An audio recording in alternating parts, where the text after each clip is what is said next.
first of this, we understand what's happening. I'm not going to go through the whole story of Noah and all this stuff. We know that. We learned that when we were kids. We learned the story of Noah and the ark and that kind of thing. What I want to cover today is the faith that Noah had in God to complete what he had started. And I want to note the next level faith that Noah had. You see, first of all, Noah had instructions. He had instructions to build an ark. He had instructions to do what God had commanded him to do, to get the animals and all this stuff. Now understand something, that along with instructions, you and I have a choice. We have a choice to make. God can tell us to do something, but you and I ultimately have to decide to do it or not. He can tell us to pray for this particular thing and have faith that it's going to happen, but you and I get to make a choice. We can have a choice whether we're going to do it or whether we're not. And so Noah had a choice. He had a choice to obey and do what God had commanded him to do, and have faith in Him that what God was saying was not bogus, and what God was saying was true, because understand something. They had never seen rain up to this point. The earth had never seen a drop of rain. The Bible instructs us in Genesis that the earth was watered from the ground up. It was the dew that came from the ground, because see, before the flood there was a canopy that covered the earth. And so as the canopy covered the earth, there was no rain that come through. So everything that got watered was watered from the ground up. So there was no such thing as rain. They never heard of rain. What is rain, God? What are you talking about you're going to bring a rain? Because I don't understand. So Noah had a choice to make. You see, he could believe that God was going to do this, or he could do the second choice, and that was disobey and not do what God wanted him to do. And a lot of people probably criticized Noah. Probably said, Noah, you're crazy. Why are you building this ark? Why are you doing this? Do you not understand we've never seen rain before?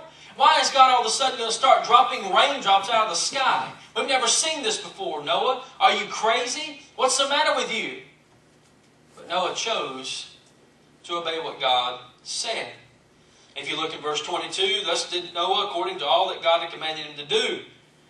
So he obeyed His commands. He obeyed what He commanded him to do. He did what He said. He didn't ask questions. He didn't say, well, God, what if it doesn't happen? I'll be embarrassed. God, what if it doesn't come through? I'll be ashamed of myself. He didn't ask that question. He didn't ask, God, if it's going to rain, are you sure? I mean, it's never rained before. God, I'm 600 years old. I mean, honestly, can I really build an ark? Can you imagine being 600 years old, building an ark? I can't imagine being 24 building an ark. So Noah's 600 years old. He gets out, goes for wood, cuts it down, chops it, puts it up, builds it, does all the stuff, and then he's going to have to be in charge of every animal on the earth. There's probably thousands of animals. I mean, can you imagine Noah saying, all right, lion, get off the chicken, okay? You know, alligator, leave the goat alone. Don't touch him. I mean, can you imagine all the stuff that was going on? Not to mention all the poop from animals that you would have to deal with. And I don't think he had a water hose, sprayed out of the ark. So imagine all the stuff that Noah was going to have to face, but yet he chose to follow God's direction. He chose to have faith in God. And excuse me, I really feel that you and I too many times, God commands us or wants us to do something, and you and I ask too many questions. We ask too many questions. But God, what if this happens? But God, what if what you're telling me doesn't happen and I'm embarrassed? What if I try to do this and it doesn't happen? You see, let me let you in on a little secret. Not every time that God commands you to do something are you going to look embarrassed. See, a lot of times we think if we even try what God's telling us to do, we'll be embarrassed to do something. Let me give you an example. 3 days ago, I've got some things I sell on eBay, and I put some little whatnots on eBay. And this woman bought something from me. And she sends me an email and says, I can't pay. Is there any way we can get a refund? Well, it wasn't but like $6. It wasn't that big of an item. And so she sends me an email, and I said, sure, that'll be fine. Well, she sends me another email back.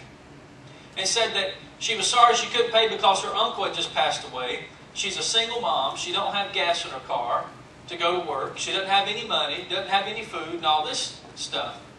Well, God told me to do something. He said, why don't you witness to her through an email? Why don't you talk to her about me through an email? Never seen her, don't know anything about her, don't even know if she's telling me the truth. But I got on there anyway, and I typed up, and I said, her name's Amanda, and I said, Amanda, understand something that I'm a pastor of a church. And I said, I will help you pray that God will meet your needs. I said, but do you go to church anywhere? Because if you don't, I encourage you to get somewhere and make Jesus Christ the Lord of your life. I said, because He can be the one that can give you your finances back. And so I said some more things, and then I put my blessings at the end of it and told her I'd pray for her or whatever. Well, I haven't got a response yet. This has been 2 days ago. So should I be embarrassed? Should I feel ashamed of myself for doing what God told me to do? No. I should have faith to know that I've planted a seed. And I should have faith to know that I've done what God told me to do, and I should have faith to get to another level and pray for her every day. And just because I don't hear a response, and just because I don't see another email come in my box, and just because I don't know if she's listening or laughing or whatever, doesn't mean I can't get my faith to another level. It just means that every day I need to pray for her, and I need to ask God to bless her and touch her life. You see, we need to have faith to get to another level, and not be ashamed, not be embarrassed when we don't see our fruits of our labor right in front of us.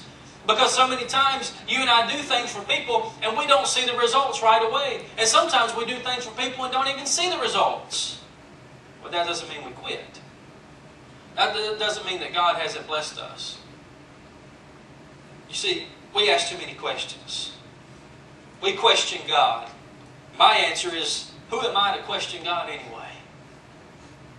Who am I to ask God to permit? Or, God, I don't understand why you want me to do this, so do you think it's necessary? Who am I to question God? He created me. I'm nobody to question God. I've got no reason to ask Him a question if He commands me to do something. Well, God, should I really do this? Or, God, I know You've commanded me to do this, but I don't know if I can. Or, God, I just think I'll look bad. Did Noah question God? No, he just did it. See, his faith went to another level. He didn't have to have all the answers. He just took his faith to a next level. He had substance. I heard this story. One night a house caught on fire, and a young boy was forced to flee to the roof. And the father stood on the ground below with outstretched arms, calling to his son, "Jump! I'll catch you." And he knew the boy had to jump to save his life, and all the boy could see was the smoke and the flame and the blackness of it. And as can be imagined, he was afraid to leave the roof. And his father kept yelling, "Jump, I will catch you." And the boy looked at it and replied, and he said, "Daddy, I can't see you." But the father looked up and said, "I know you can't see me, son, but all that matters is that I can see you." You see, that kind of reminds me of how our Christian walk is with Christ. So many times you and I get in that fire. And we get in that position where we necessarily cannot see Christ. We can't see anything around us. We always see is the smoke and we see the blackness. And Christ is calling out to us and saying, "Jump, leap into my arms, come to me. Come to me, all you that labor under the heavy laden. Come to me, come to me." And we're hearing Christ talk, but we say, "I can't see you in the fire. I can't see you there. How do I know that you're there?" And all Christ is doing is saying, "Jump." It doesn't matter if you can see me, child. I can see you. And for you and I to get to that